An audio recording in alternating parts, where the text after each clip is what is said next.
three very cogent points. Lawns are responsible for significant amount of CO2 emissions. So you may like to keep this somewhere in your radar screen to study and see what's the impact and work towards xeriscape in your complex. Number two, there are many clusters like yours and they are still struggling. Therefore, you already have a very good format and a very good handle on the subject. If you can mentor and share this knowledge whilst doing whatever you're doing, you will be doing great work. And number three, the work we are doing on water is a so-called tip of the iceberg. And the virtual water is not talked about. And you have excellent captive audience in ELCITA, and we need to kind of apprise them about the virtual water. And just to give you a very simple example, and the example may seem very ridiculous. The example is that of tissues. People in ELCITA travel a lot to Western countries. So we bring the bad practice from there very quickly, but the good practice we don't bring.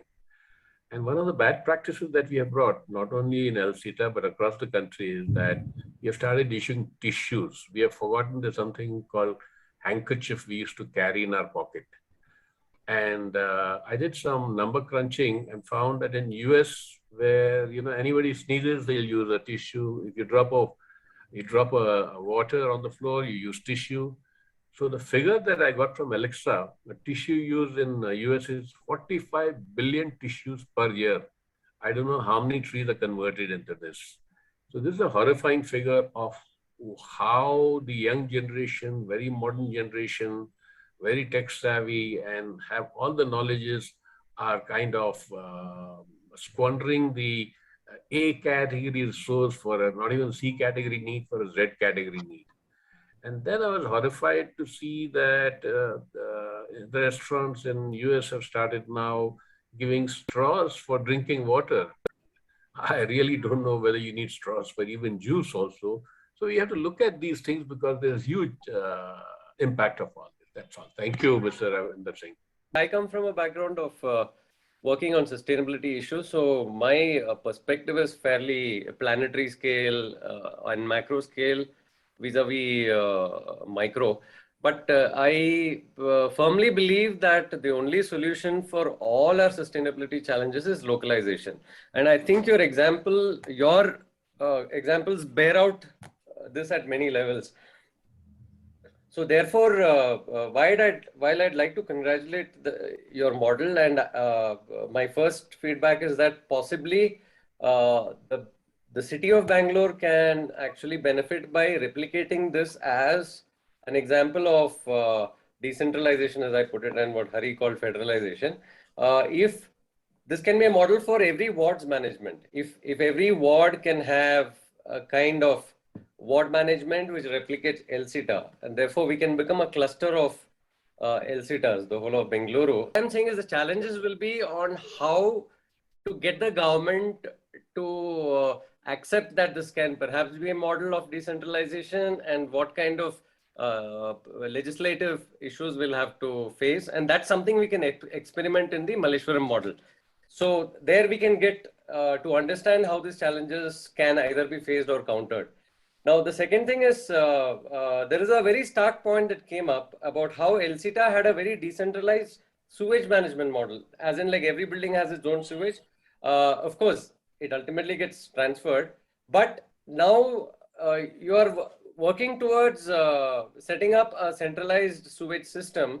By and large, what I've gathered is a centralized sewage model is inefficient. It is generally a failure around the world, but that is the only model that people know of. Therefore, they implement it. Now, since you have not done it initially, as in ELCITA did not have a centralized sewage system, why are you actually replicating a mistake that others make is a simple question I'm asking. Because if, and I'm wondering, what are the developments in terms of micro sewage management? Like, are there micro STPs that can go into every building instead of having to create a big pipeline, which will eventually lead to large STPs, which generally are not manageable? Can we cut off this unnecessary inefficiency which will come into the system if you set up this? also looking at the capital cost, and also looking at, you know, the amount of destruction you'll have to indulge in while you set up those pipelines. Your roads will be a mess, your buildings will be a mess, and then you will disrupt a lot of other utilities and stuff like that. So is that a well-weighed decision, or can you work at leapfrogging and going towards decentralization, where every building or plot has its own micro STPs, or I don't know what new technologies are coming. Are there new technologies which will help us, you know, cross that barrier on localizing all these things? Localized, second point, can you have localized rainwater harvesting and water sinks into the ground? And can you also look at a distributed network of water sinks around ELCITA? Some sort of water ponds which act as you know, sinks for water into the shallow aquifers, which will fill up all your open wells. And are you also considering having, this point number 3 is, are you considering having open wells as part of this solutioning for every plot? Because when you're talking of bore wells, you're typically talking of 700, 1500. These are below bedrock. And the shallow aquifer is above the bedrock. And a lot of water sinks which are at the ground, as in even if you have recharge pits which are shallow, are filling up the shallow aquifer. But if you have a bore well, you're not utilizing that water. So you need to have this open well or tube well to reuse that part of water. So how much of that is part of your mix?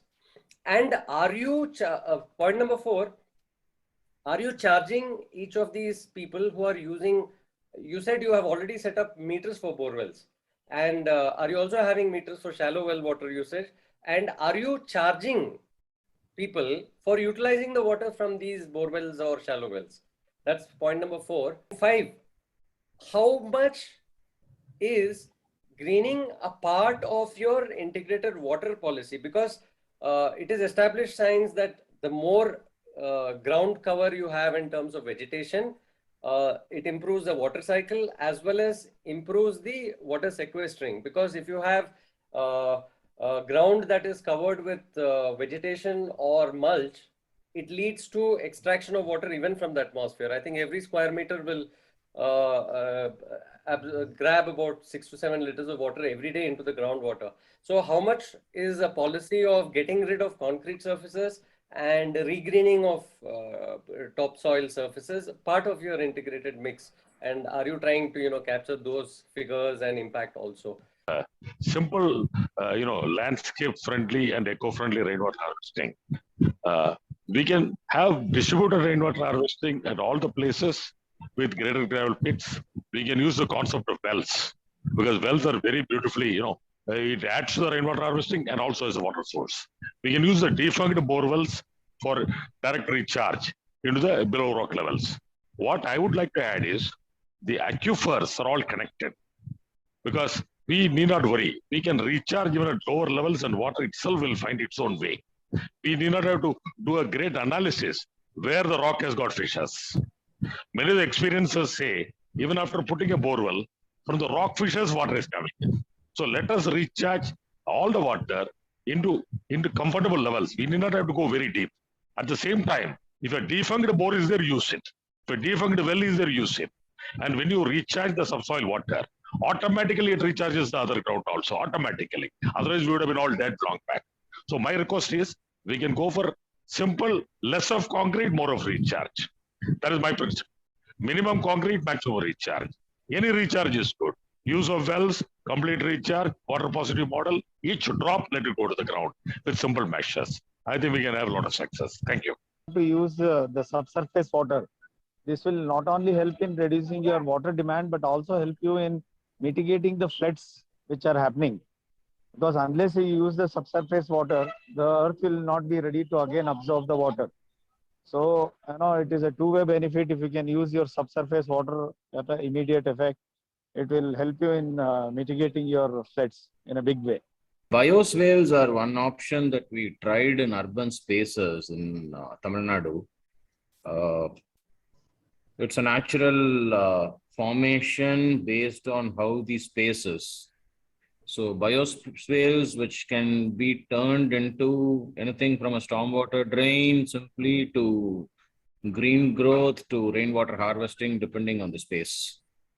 In fact, this is something that we have suggested to the Chennai Water Supply and Sewage Board, and models would be starting very soon. So, a magnitude of project the size that you're talking, without disturbing the existing landscape, slightly make modifications and bring in the greenery as well as the savings factor in terms of water, sir. So this was one suggestion I thought might be interesting if you want to explore. Instead of trying to create a large space and channeling all the water into it. No, I'm not talking channeling, but whatever space is available, we need to enhance capacity. Make small, multiple, we made simple bore rigs with sliced PVC pipes buried in it with charcoal, gravel, the normal traditional method. That's a... Just 2.5 inch. Okay. Okay, but we made some, I'll say some 70 to 80 in an area of around 1.5 2 square kilometers. Okay. So what am I talking? I'm talking about 30 feet, around 2,100 feet of bore rigs, which cost some 40-50 bucks. I'm talking about, say, 10,000 lakh of rupees. You finish around 70-80 places of water inlet. Whatever it can take, it will take. Okay. There is a saturation point. There is a saturation point, no doubt. Another thing with urban spaces is the erosion that is happening. Whatever work we do. So go for varieties like vetiver and small varieties, which does not need much care, which is naturally grown, which will not only hold the soil, but also reduce evaporation during summer. They give that pleasantness, better air quality in that area. Like herbs in Tamil, they say Amman Pacharsi is known to be an air purifier. But I remember Colonel was mentioning that they are converting some spaces into bioswales. Is this the same concept Colonel has in mind? Similar concept. Because like you rightly said, we do not have any open spaces. So where concrete is there, or we've got concrete pavers on the footpaths, we are removing them and going for some perforated ones, like what you see in lawns, etc., where we can actually grow a bit of grass, etc. So at least the shallow portion of it, we will be able to, get some water there. For my first point is to Dr. Hari. The 9th point in your Malleshwaram project you mentioned that I advocate Sockwell, that's not true. UNICEF discontinued Sockwell in 2008. So please correct that point number 9. Regarding Colonel Singh's talk, 80 tube wells, either for drawing water or recharge or whatever, is not green. Number 1. Number 2, if you refer to Borda's volumes on wastewater treatment, fragmenting a large plant into small number of KLDs is not DWATS. DWATS is treating various wastewater on the merit of the molecules and microbes involved. So 300 KLD brought into 2 numbers of 150 each or 3 numbers of 100 KLD each is not DWATS. You see, and you have left no space, and then you are trying to greening the whole project. I think in the very foundation, something has gone wrong. You will have to review it, and there is a book by Smith, Greening the Built Up. If you go to the old city of Bangalore or Bombay or anything where there are millions already living there. Now, how do we want to green up? You cannot bulldoze off the entire area. So I think whatever conventional BAU that you have gone deeper into, you need a totally different approach. Thank you.